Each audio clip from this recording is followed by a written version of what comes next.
सनत कुमार भैया ऐसे किसी वही सत्संग को ढूंढने के लिए हम जा रहे हैं जो आप मुझे रास्ते में मिल गए।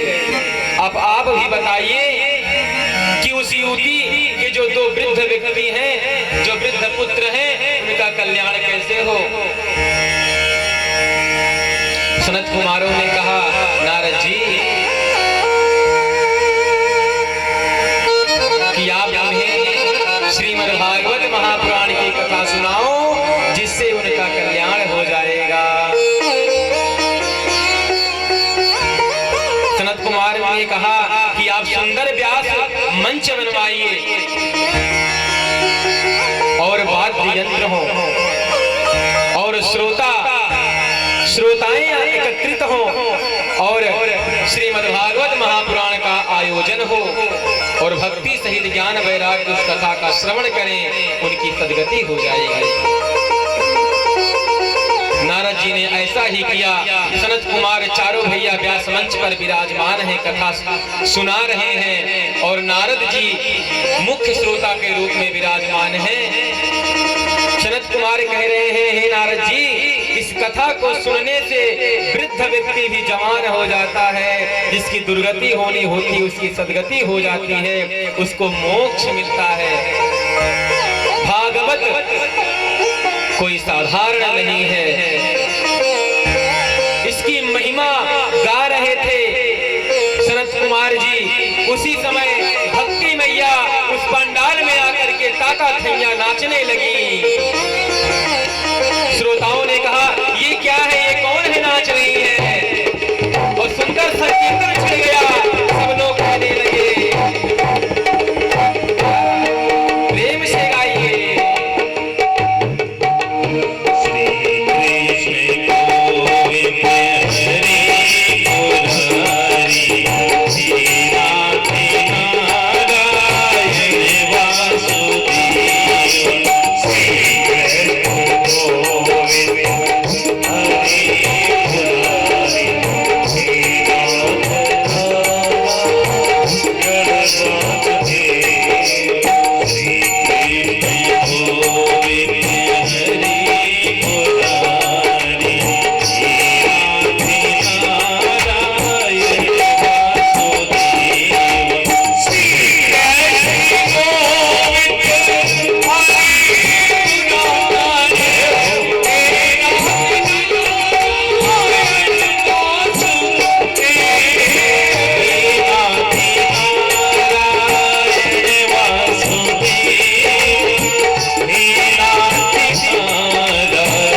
श्री भागवत भगवान की।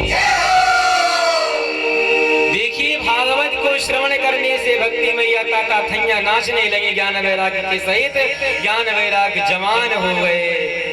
भक्ति मैया हाथ जोड़ के खड़ी हो गई कि मुझे कहीं रहने का कोई स्थान दो जहां पर मैं बैठ के कथा को सुन सकूं।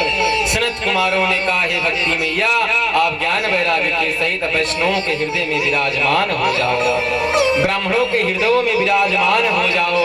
भक्ति मैया को विराजमान किया। सनत कुमार कहते हैं, देखो नारद जी, भक्ति मैया का दुख दूर हो गया। नारद जी कहते हैं, सनत कुमार भैया, मैं तो ये देख लिया कि श्रीमद् भागवत की इतनी महिमा है कि ज्ञान वैराग्य जो वृद्ध थे वो जवान हो गए। भक्ति मैया का दुख दूर हो गया और वो आराम से कथा का श्रवण कर रही है। सनत कुमार जी बोले, नारद जी ऐसा ही नहीं है। अगर कोई व्यक्ति मर भी गया हो, उसके नाम का अगर श्रीमद् भागवत महापुराण कथा करवाई जाए, उसके नाम से भी तो उसका भी कल्याण हो जाता है। नारद जी कहते हैं, अब तो भैया कुछ ज्यादा बखान कर रहे हैं। अच्छा, कोई प्रमाण है आपके पास?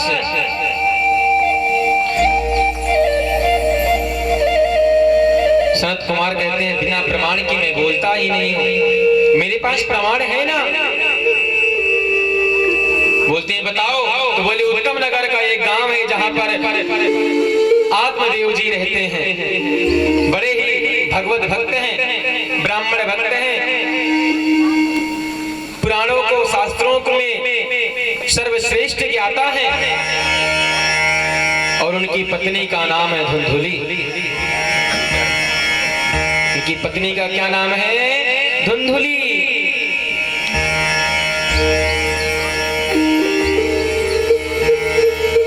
लेकिन वह थोड़ी पड़ोसियों से झगड़ा करती है। बिना 2-3 पड़ोसियों से झगड़ा करे बिना उसकी रोटी नहीं पचती है। उसको भोजन तभी पचेगा जब पड़ोसियों से लाठी चार्ज हो जाएगा। थोड़ी सी कृपण है,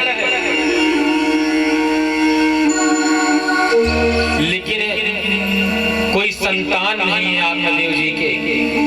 जो तुलसी का बिरवा अपने आंगन में लगाते हैं वो भी सूख जाता है। घर में एक गाय बंधी हुई है, वो भी बांझ है, उसकी भी कोई संतान नहीं है। कई दिन बीता, पड़ोसियों ने कहा, अरे इसके यहाँ का पानी नहीं पीने लायक है, बांझ के यहाँ का, इसके कोई संतान ही नहीं है। बताइए, इसके कोई संतान नहीं, इसके यहाँ का पानी नहीं पीने लायक है। आत्मदेव जी ने जब ये सुना तो बड़े दुखी हुए। वो बोले कि ठीक है, अब मैं जंगल को जा रहा हूँ, अगर मुझे पुत्र नहीं मिला तो मैं अपने प्राणों को वहीं त्याग दूंगा। आत्मदेव जी घनघोर जंगल को गए हैं, वहां पर बैठे हैं और रो रहे हैं कि हे भगवान, मुझे पुत्र दो, नहीं तो मैं अपने प्राणों को त्याग दूंगा। एक संत ने देखा कि कोई ब्राह्मण रो रहा है। वह संत आत्मदेव जी के पास गए। आत्मदेव जी से बोले कि भाई, तुम क्यों रो रहे हो? आत्मदेव जी बोले, मेरे कोई संतान नहीं है, मुझे संतान चाहिए। संत ने कहा कि संतान चाहिए? अरे संतान से कोई सुख पाया है आज तक कि तुम ही सुख पा जाओगे संतान से? जन्म होत आधा हरे, जवान भय धन छीन, अंत समय शमशान में सर में लकड़ी दीन। अरे मरने के बाद खोपड़ी में बांस ही मारता है, मरने के बाद भी नहीं छोड़ता है वो तो संतान। और तुम संतान की अभिलाषा करते हो। राजा दशरथ के 4 पुत्र थे, क्या उन्होंने सुख पाया? संतान के वियोग में अपना प्राण त्याग दिए। महाराज उग्रसेन के कंस जैसा बेटा था, क्या उन्होंने सुख पाया? हे आत्मदेव जी, आप संतान की मत सोचो, भगवत भक्ति करो।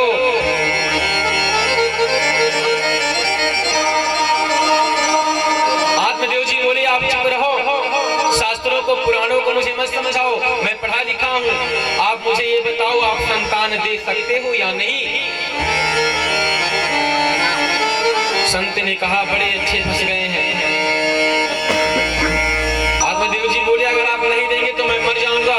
संत ने कहा संतान नहीं दिया तो मर जाएंगे,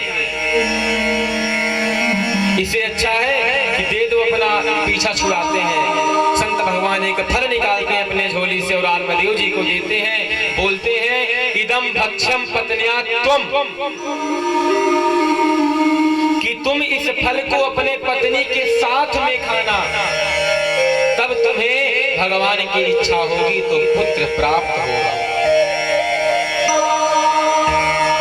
आत्मदेव जी घर को आए हैं, बोलते हैं अरे भाग्यवान सुनती हो। जनरेटर भैया गिर जाए। अरे गए मुला जनरेटर मारा।